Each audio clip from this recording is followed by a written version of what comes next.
Esta es una historia real.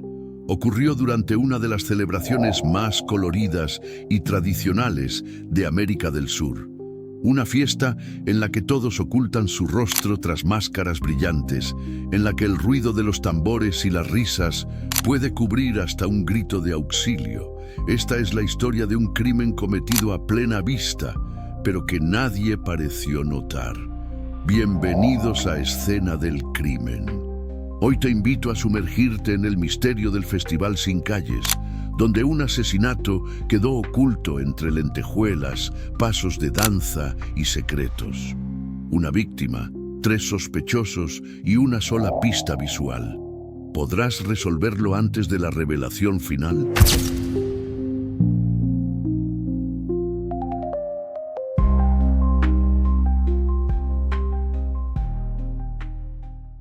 Matías Quispe tenía 24 años. Era joven, simpático, lleno de vida. Trabajaba como guía turístico en Oruro, Bolivia, y conocía cada rincón de la ciudad como la palma de su mano. Pero más que eso, amaba su cultura. Desde niño participaba en las festividades del Carnaval de Oruro, declarado Patrimonio de la Humanidad por la UNESCO. Para él, ese evento no era solo folclore, era su identidad. Aquel 2 de marzo de 2019, Matías esperaba disfrutar una noche más entre disfraces y comparsas, pero terminó convirtiéndose en protagonista de una tragedia que aún hoy desconcierta a los investigadores. Esa noche, Matías lucía una máscara dorada con detalles en rojo y negro. Había ayudado a un grupo de turistas a encontrar su punto de encuentro para ver el desfile desde un balcón privilegiado, y después se sumergió en la fiesta como uno más. Su celular registró su última foto a las 22:17, una selfie en la que aparece sonriendo, con luces de colores detrás y decenas de personas danzando. Era una imagen de alegría, de pertenencia y de despedida, porque unos 90 minutos después, su cuerpo sería encontrado sin vida. La noticia llegó a la central de policía a las 23:43. Una pareja lo había descubierto en un callejón sin salida cerca de la calle Herrera. El cuerpo de Matías estaba recostado de lado, con una herida profunda en el costado izquierdo del abdomen. Su máscara había desaparecido. No tenía su celular ni su cartera. A primera vista parecía un robo, pero había algo extraño. No había signos de forcejeo, ni huellas visibles alrededor. La escena, aunque desordenada, no mostraba violencia descontrolada. Fue un ataque preciso, directo, como si alguien lo hubiera llamado, alejado de la multitud, y entonces atacado. Lo más inquietante llegó unos minutos después. Un testigo ocasional, un fotógrafo aficionado, se acercó a los policías con una imagen en su cámara. Había estado capturando momentos del desfile y, sin saberlo, había fotografiado a Matías minutos antes de su muerte. En la imagen se lo ve conversando con 3 personas. Ninguno tiene el rostro visible claramente. Todos llevan máscaras. Pero los detalles importan. Una figura lleva una chaqueta de cuero negra con un parche rojo en el hombro. Otra, una falda tradicional con bordados lilas. La tercera, un saco gris con una insignia metálica en la solapa. La imagen es borrosa, pero suficiente para detonar una investigación. ¿Quiénes eran esas 3 personas? A medida que la policía comenzaba a reconstruir los pasos de Matías, emergieron 3 nombres, 3 posibles implicados que coincidían con las características de la foto. Primero estaba Andrea, su expareja. Tenían una relación intensa, intermitente, marcada por celos y rupturas dramáticas. Andrea había estado en el festival esa noche, confirmaron varios amigos. Llevaba una falda bordada similar a la de la figura en la foto. Segundo, apareció un nombre inesperado. Elías, un artista callejero que había llegado a Oruro hacía 2 semanas. Había pintado murales durante el día del desfile y vestía una chaqueta con parches. Se sabía que había entablado conversación con Matías durante la semana. Finalmente, surgió el nombre de Julián, un concejal local conocido por financiar parte del evento. Su saco gris con insignia era parte de su atuendo formal esa noche. 3 personas, 3 historias distintas, 3 posibles móviles: celos, venganza, un secreto que debía permanecer oculto. Mientras la policía se adentraba en sus interrogatorios, el público comenzaba a tejer sus propias teorías. Porque en Oruro, donde todos se conocen, un crimen como este no podía quedar en silencio. La pregunta que aún flotaba en el aire era: ¿por qué Matías? ¿Qué había visto, dicho o hecho para convertirse en blanco? ¿Y cómo pudo haber muerto en medio de tanta gente sin que nadie lo notara? El festival continuaba en las calles, pero en los pasillos de la comisaría una verdad comenzaba a emerger. Algo en esa foto era clave, algo que nadie había notado aún. ¿Y tú, espectador, lo has visto? ¿A quién crees que Matías miraba en sus últimos minutos? ¿Quién tenía motivos para matarlo bajo las luces del carnaval? La historia apenas comienza. El cuerpo de Matías fue trasladado al Hospital San Juan de Dios pasadas las 12 de la noche. Aunque los médicos lo declararon muerto al llegar, el informe forense posterior sería contundente. La causa de muerte fue una herida penetrante en el abdomen provocada por un objeto cortopunzante. La profundidad de la herida indicaba fuerza y precisión. No se trataba de un ataque improvisado, sino de un acto intencional, ejecutado en silencio. En medio del caos del carnaval, alguien se había acercado lo suficiente a Matías para clavarle una cuchilla, probablemente una navaja, y desaparecer en la multitud como si nada. Pero había algo más desconcertante. El cadáver no presentaba signos de defensa. No había rasguños, ni moretones en los brazos, ni heridas en las manos. Esto indicaba que Matías no se defendió, o no vio venir el ataque, o conocía a quien lo agredió. Ambos escenarios eran igual de inquietantes. ¿Cómo alguien puede bajar la guardia en medio de una fiesta y terminar muerto? ¿Confiaba en su asesino? ¿O simplemente fue sorprendido sin posibilidad de reaccionar? La policía comenzó a trazar su cronología. A las 21:45, Matías fue visto por un grupo de turistas cerca de la Plaza 10 de Febrero, sonriendo, conversando, explicando el significado de las máscaras. A las 22:17, la selfie capturada en su celular mostraba su último momento feliz.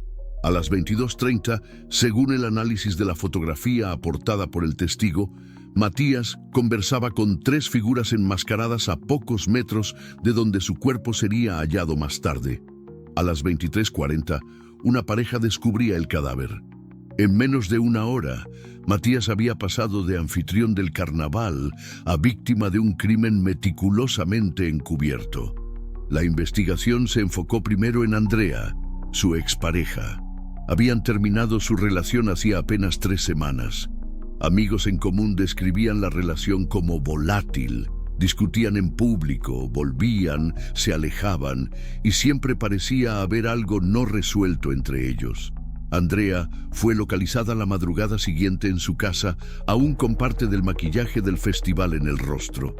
Afirmó haber estado toda la noche con un grupo de amigas, aunque no pudo precisar exactamente en qué momento se separó de ellas. Una de sus amigas recordó haberla visto cerca de las 22:30, pero no pudo confirmar si Andrea estaba sola o acompañada. Además, llevaba una falda tradicional con bordados lilas, similar a la que se ve en la foto. Cuando los investigadores le mostraron la imagen, Andrea dijo no poder identificar a nadie. Dijo que ya no hablaba con Matías, que lo evitaba, que no tenía motivo para acercarse a él esa noche. Pero una revisión de su celular reveló algo curioso. Había buscado en Google días antes sobre cómo limpiar sangre de la ropa. Aunque dijo que se trataba de una coincidencia, los agentes no pudieron evitar levantar una ceja. ¿Simple curiosidad o preparación? El segundo sospechoso, Elías, Era un artista argentino que había llegado a Oruro hacía apenas 2 semanas. Se hospedaba en una pensión modesta y había estado pintando murales para el carnaval. Según vecinos, era reservado pero amable. Se había cruzado con Matías en varias ocasiones, y algunos afirmaban que los habían visto tomando cerveza juntos en una plaza cercana días antes.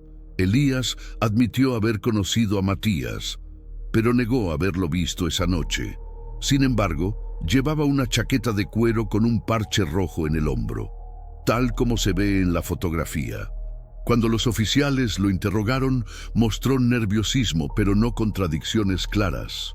No tenía coartada firme, pero tampoco pruebas en su contra. Dijo haber estado en una fiesta privada con otros artistas, aunque nadie podía confirmar exactamente su presencia entre las 22:00 y las 23:00. Finalmente, Julián, el concejal, fue citado para declarar. Elegante, carismático y con cierta arrogancia, dijo no haber conocido personalmente a Matías.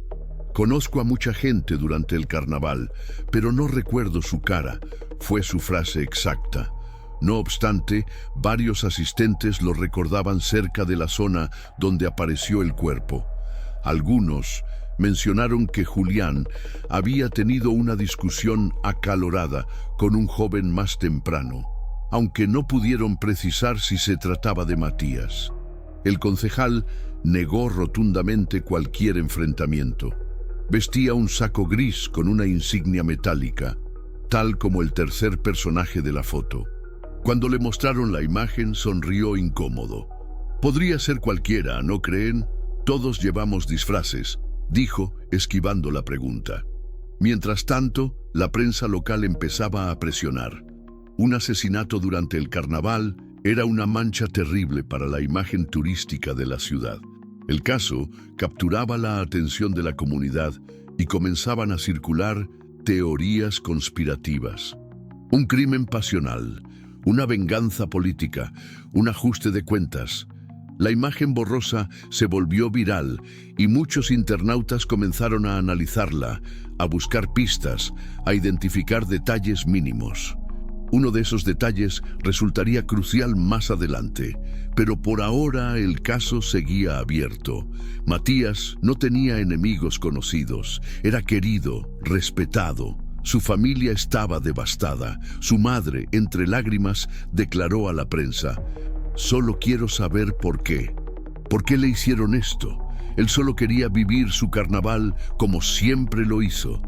Las preguntas seguían sin respuestas. 3 personas habían estado cerca de él esa noche. 3 coartadas vagas.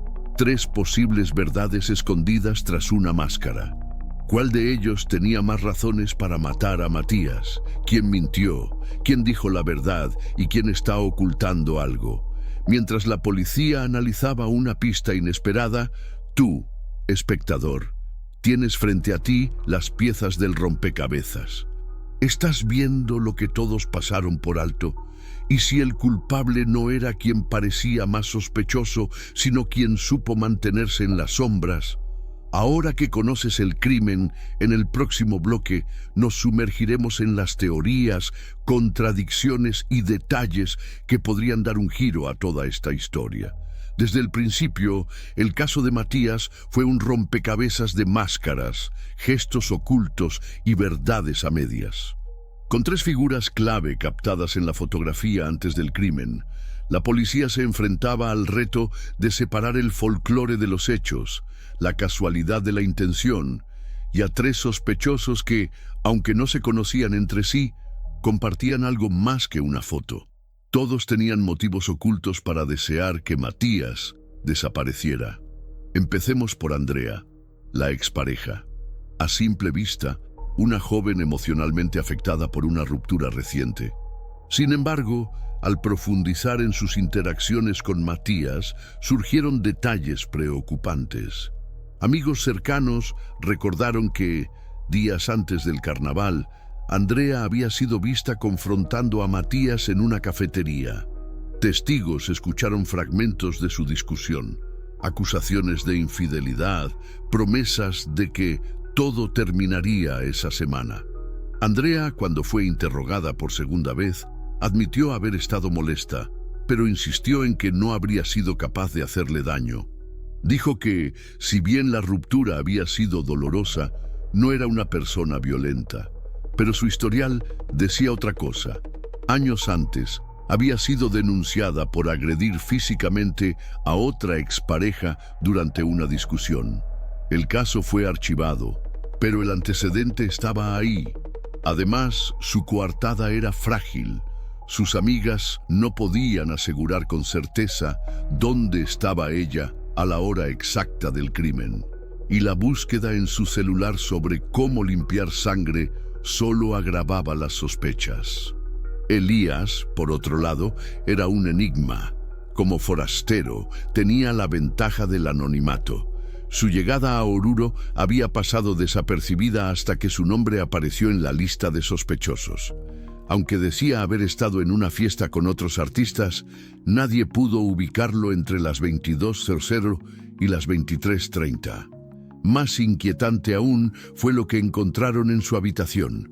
Un cuaderno con dibujos oscuros, frases enigmáticas y lo que parecía un bosquejo de la máscara dorada que Matías usó esa noche.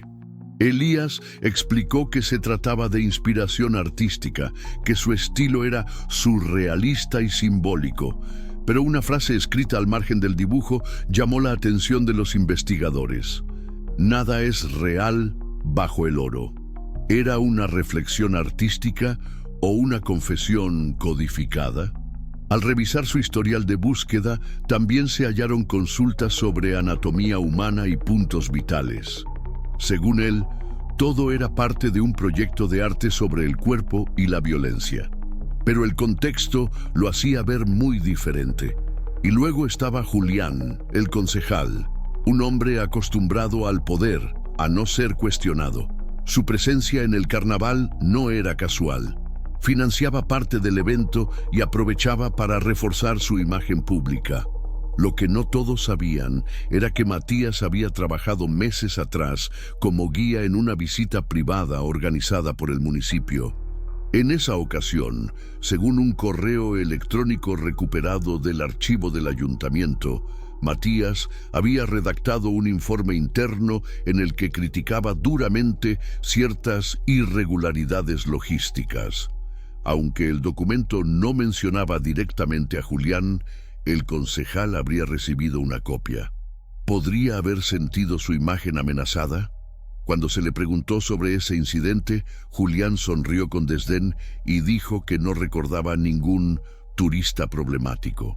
Pero lo que reveló una fuente anónima dentro del municipio cambió la perspectiva. Matías había sido citado a una reunión semanas antes del carnaval, donde, al parecer, fue presionado para no hablar sobre ciertos gastos sin justificar.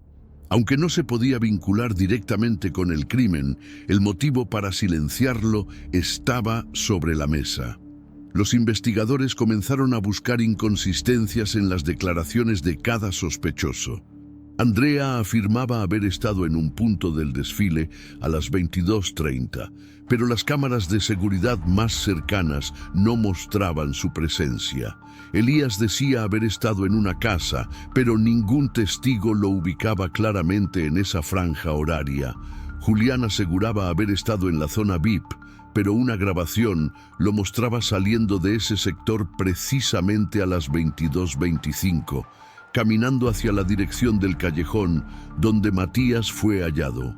Entonces surgió un nuevo giro. Un turista chileno que había tomado fotos esa noche publicó en redes sociales una galería del carnaval. En una de las imágenes, al fondo, apenas visible, se ve a Matías. No lleva aún su máscara dorada. A su lado, una persona le sostiene el brazo. Aunque la imagen era borrosa, el color del saco y la postura coincidían con Julián. Lo que parecía una simple foto de ambiente se convirtió en una posible prueba clave. La policía pidió acceso al resto de las fotografías del turista. En una de ellas, posterior a la anterior por solo 4 minutos, Matías ya no está. Tampoco la figura que lo acompañaba.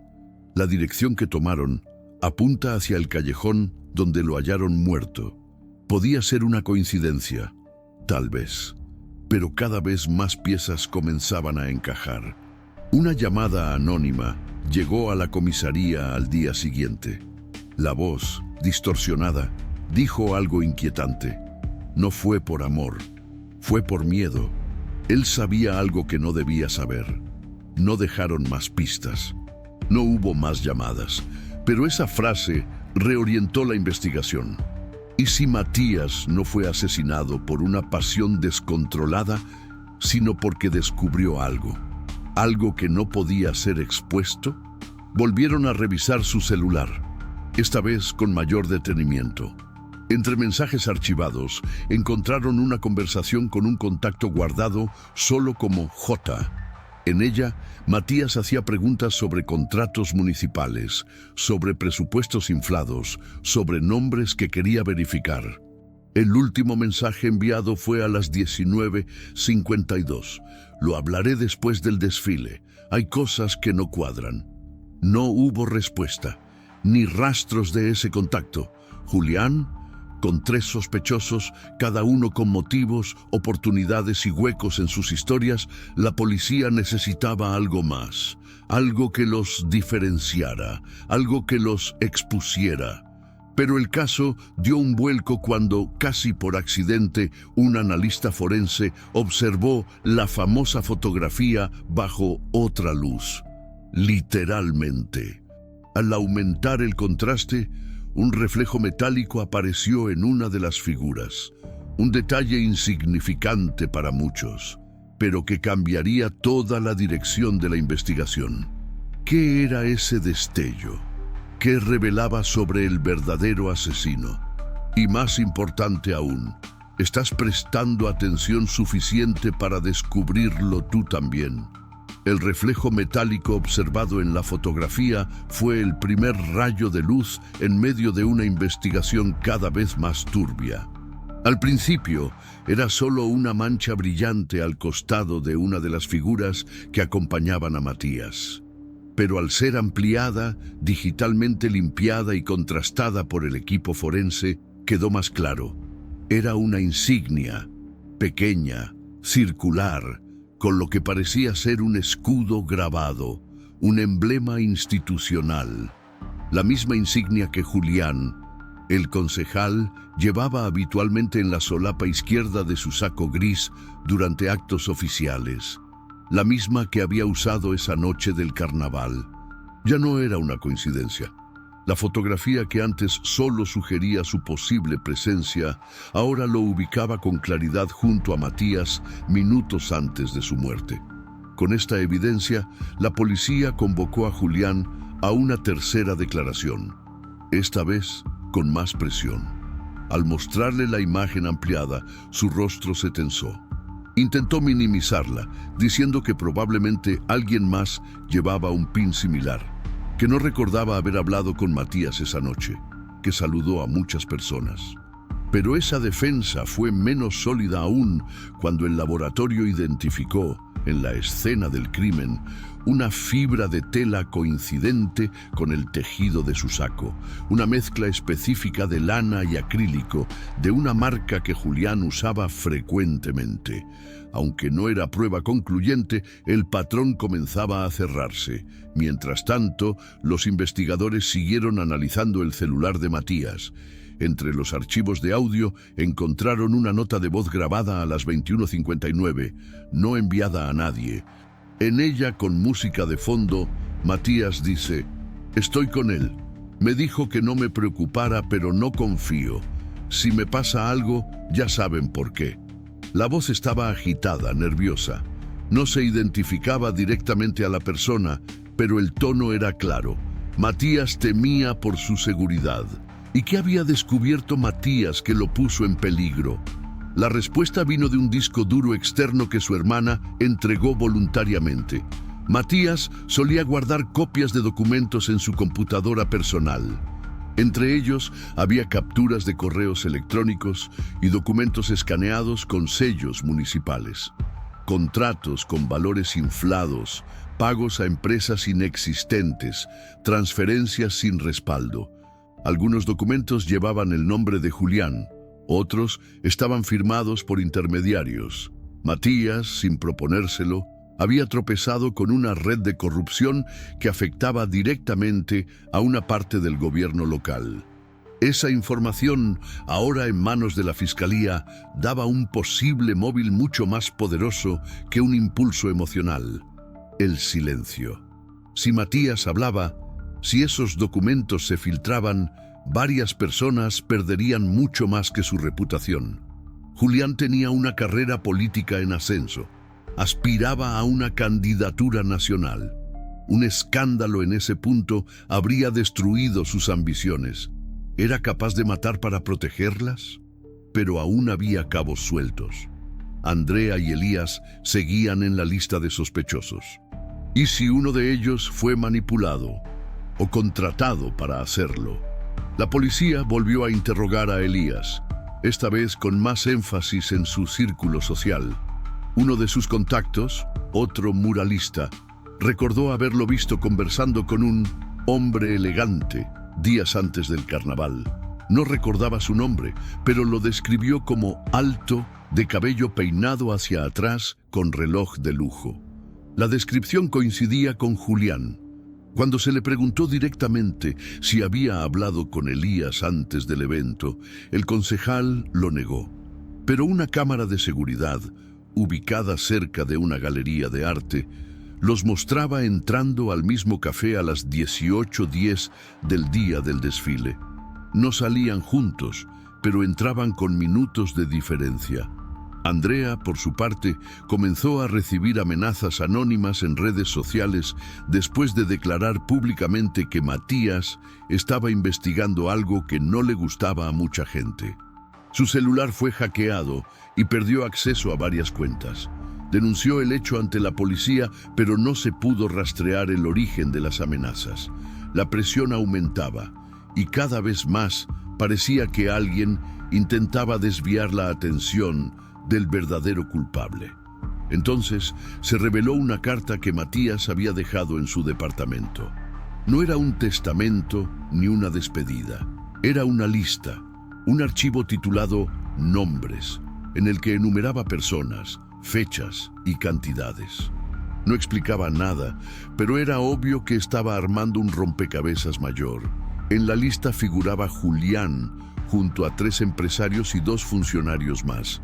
Matías estaba a punto de entregar esa información a un periodista local, con quien se había reunido solo una semana antes. Pero nunca llegó a hacerlo. Con todas estas piezas, el fiscal solicitó una orden de detención contra Julián. La prensa, que ya olía sangre política, se volcó sobre el caso. El concejal negó todos los cargos, afirmó ser víctima de una conspiración, pero las pruebas acumuladas eran contundentes. La foto, el PIN, la tela, el cruce de llamadas con Matías, la grabación, los documentos, la conexión con Elías. Todo apuntaba a una cadena de decisiones desesperadas para silenciar a quien sabía demasiado. Elías fue liberado sin cargos, pero se le prohibió salir del país mientras seguía en calidad de testigo. Andrea también fue descartada como autora material, aunque su relación con Matías y su inestabilidad emocional la habían convertido en una distracción útil para el verdadero asesino. En una última entrevista antes del juicio, Julián declaró que no tenía nada que esconder, pero su voz ya no sonaba segura. El brillo de su traje, la confianza de sus gestos, todo había desaparecido, porque bajo la máscara del político ejemplar se escondía otra cosa. Y la fiesta aquella noche no pudo tapar la verdad. En el próximo y último bloque revelaremos cómo fue descubierto finalmente el asesino, qué ocurrió en el juicio y qué consecuencias dejó este crimen en una ciudad donde, incluso entre danzas y alegría, la corrupción y el silencio habían encontrado su disfraz perfecto. Durante semanas, la ciudad de Oruro se sumió en un clima de incertidumbre, tensión y desconfianza. Lo que comenzó como una celebración de identidad cultural terminó convertido en un oscuro escenario de crimen y política. El arresto de Julián causó un terremoto mediático. Nadie lo creía capaz. Para muchos era un hombre ejemplar, un político joven con proyección nacional, defensor del patrimonio, amante del folclore. Pero bajo la máscara del servidor público se escondía un rostro mucho más frío, y aunque las pruebas eran sólidas, aún no había una confesión. No hasta que un error, uno pequeño y casi imperceptible, terminó por derrumbar toda su fachada. El error surgió cuando los peritos analizaron nuevamente las grabaciones de cámaras de seguridad en la zona del crimen. Una de ellas, ubicada sobre una tienda de souvenirs, mostraba un fragmento que hasta entonces había sido ignorado. A las 22:36, un hombre con saco gris y una bufanda oscura camina junto a Matías hacia el callejón donde fue hallado muerto. No se ve el ataque, pero se observa el momento exacto en el que ambos desaparecen en la penumbra. Lo significativo no era solo la presencia de Julián, sino que minutos después la misma cámara lo capta saliendo solo, pero esta vez sin la bufanda. La prenda, al parecer, había desaparecido. La policía volvió al lugar, revisaron los alrededores, incluso las cañerías del callejón. 3 días después, encontraron lo que buscaban: una bufanda oscura, ensangrentada, atascada tras una rejilla de desagüe. La sangre coincidía con el perfil genético de Matías, y aún más grave, entre los pliegues de la tela, había una pequeña hoja metálica, parte de una navaja rota. El arma homicida había sido envuelta de forma improvisada y arrojada con prisa.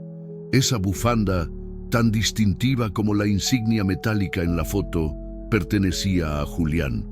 Había sido vista por cientos de personas aquella noche. Incluso aparecía en una entrevista en vivo transmitida por televisión, horas antes del crimen. La confrontación fue inevitable. En la sala de interrogatorio, con las pruebas sobre la mesa, Julián intentó mantener su postura, pero algo en su voz se quebró. Al principio, dijo que había perdido la bufanda, que alguien podría haberla robado. Luego, que fue una coincidencia, pero la evidencia era demasiado clara. Y entonces, en un giro inesperado, cambió su estrategia. No negó los hechos, sino que los reinterpretó. Sí, me reuní con él, pero fue en defensa propia. Matías me estaba chantajeando. Me pidió dinero para no entregar esos documentos. Me empujó, me amenazó.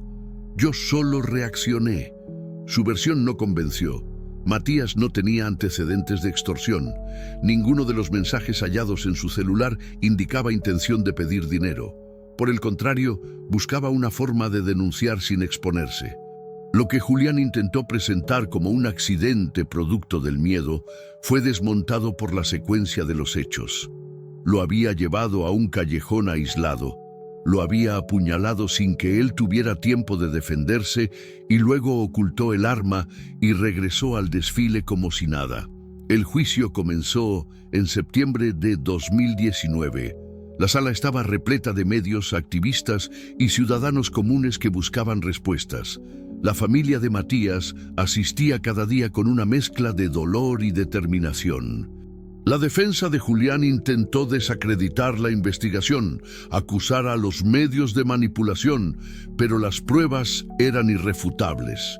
La foto, el pin metálico, la tela del saco, la grabación de video, la bufanda con sangre, la hoja metálica, los documentos de corrupción, cada pieza encajaba como en un rompecabezas macabro.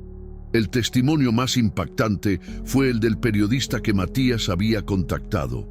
Confirmó que el joven planeaba entregar la información después del desfile. Estaba nervioso, pero decidido. Quería hacer lo correcto. Sabía que se metía con gente poderosa. Su declaración fue seguida por la de Elías, quien confirmó su encuentro con Julián días antes, y de Andrea, quien confesó que había sentido miedo tras recibir mensajes anónimos. El patrón era claro: alguien intentaba encubrir algo muy grande. Después de casi un mes de audiencias, el veredicto llegó. Julián fue declarado culpable de homicidio agravado, obstrucción a la justicia y abuso de poder. Fue sentenciado a 30 años de prisión sin derecho a indulto. La sala estalló en lágrimas, para algunos de alivio, para otros de rabia, porque aunque la justicia se había impuesto, nada devolvería a Matías. Su madre, al salir, dijo con voz firme: «Mi hijo murió por decir la verdad. Espero que su muerte no sea en vano». La caída de Julián desató una serie de investigaciones paralelas. Varios funcionarios fueron detenidos por corrupción. El sistema municipal de Oruro fue auditado y se descubrió una red de desvío de fondos que había operado durante años. Matías, sin proponérselo, había detonado una limpieza institucional. Su nombre fue homenajeado en la Plaza 10 de Febrero, donde se colocó una placa en su memoria. Cada año, durante el carnaval, se realiza una caminata silenciosa en su honor. Pero más allá del castigo judicial, este caso dejó una lección aún más profunda. En un mundo donde todos usan máscaras, a veces la verdad más incómoda es la que brilla por debajo. Matías fue asesinado no por odio ni por amor, sino por valor, por atreverse a mirar lo que otros preferían ignorar, por no callar, por no rendirse al miedo. ¿Y tú, que escuchaste toda esta historia, lo habías adivinado? ¿Sospechaste de Julián desde el principio? ¿O las máscaras lograron confundirte también? Porque al final, esta no es solo la historia de un crimen, es un espejo, un recordatorio de que incluso en las fiestas más brillantes, la oscuridad puede encontrar la forma de disfrazarse, y que, a veces, la verdad solo se revela cuando alguien se atreve a mirar detrás de la máscara. El juicio terminó, las luces del carnaval se apagaron y por un tiempo Oruro volvió al silencio. Pero la ciudad ya no era la misma. La muerte de Matías había dejado una cicatriz profunda, no solo en su familia o entre sus amigos, sino en la conciencia colectiva de todos los que alguna vez creyeron que en una fiesta no podía ocultarse un crimen.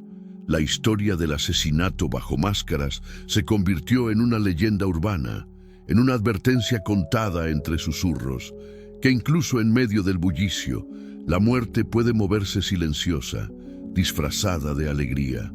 La placa que hoy lleva su nombre en la plaza principal no muestra fechas ni explicaciones. Solo una frase, escrita con letras firmes: «Por la verdad, aún bajo máscara». Cada año, los turistas preguntan por su significado. Algunos reciben una explicación superficial, otros escuchan la historia completa. Pero hay algo que nadie olvida.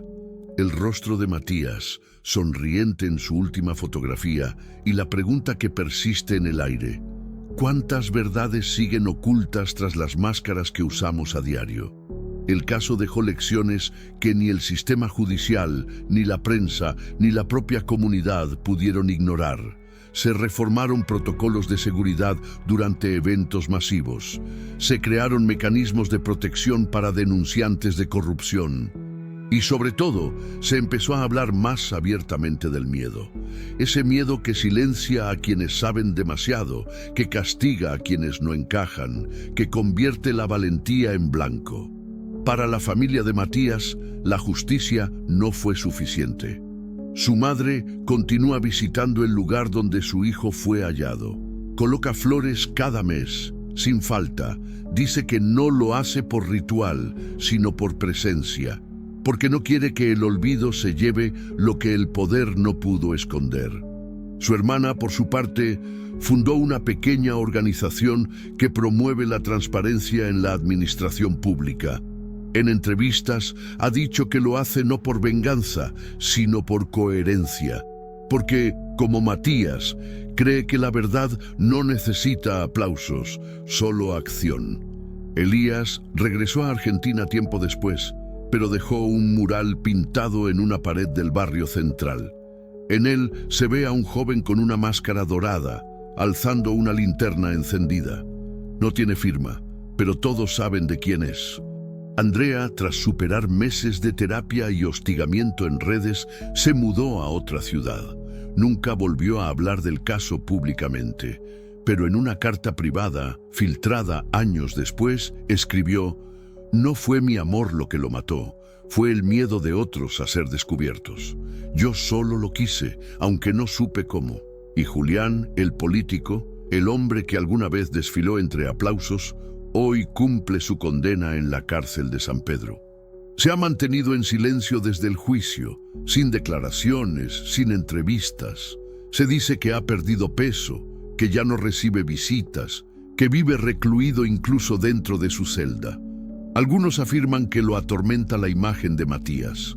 Otros dicen que no siente remordimiento alguno. La verdad, como tantas veces, permanece tras otra máscara. Pero más allá de los nombres, de las pruebas, de los titulares de prensa, queda una verdad emocional. La de una comunidad que aprendió que el mal no siempre grita, que a veces susurra, seduce, se disfraza de tradición, y que solo quienes se atreven a mirar más allá de lo evidente pueden cambiar algo. Matías no era un héroe, no buscaba serlo, solo quería hacer lo correcto, y por eso lo silenciaron. Lo que no pudieron prever es que su historia seguiría hablándonos. Que cada espectador que escucha este relato, cada persona que analiza la foto, que revisa las pruebas, que reconstruye los hechos, se convierte en parte de esa búsqueda que él no pudo terminar. Que cada uno de ustedes, al quedarse hasta el final, está eligiendo no olvidar. Porque esa es nuestra última pregunta. ¿Cuántos Matías hay ahora mismo viendo cosas que no deberían ver, sabiendo verdades peligrosas, sin protección? ¿Y cuántos Julián aún se esconden entre nosotros, confiando en que su poder y sus máscaras serán suficientes? Tal vez no podamos impedir todos los crímenes, tal vez no podamos proteger a todos los que se atreven, pero sí podemos elegir qué historia contar, qué nombre recordar, qué verdad mantener encendida. Hoy en Escena del Crimen no solo resolvimos un asesinato, descubrimos cómo el silencio puede ser más mortal que cualquier arma, y cómo una foto, un reflejo metálico, una simple bufanda, puede cambiarlo todo. Y ahora te pregunto a ti, ¿lograste adivinar quién era el culpable antes del final? ¿O te dejaste engañar por las apariencias, como tantos en esta historia? Déjanos tu teoría en los comentarios. ¿Qué pista fue clave para ti? ¿Qué detalle pasó desapercibido? Gracias por llegar hasta aquí. Si esta historia te atrapó, si alguna vez dudaste, sospechaste o cambiaste de idea, entonces jugaste bien. Este no fue solo un caso, fue un juego mental, y tú fuiste parte de él. Nos vemos en el próximo episodio de Escena del Crimen. Hasta entonces, mantente alerta, porque donde hay máscaras puede haber secretos, y donde hay secretos puede estar el próximo crimen esperando ser contado.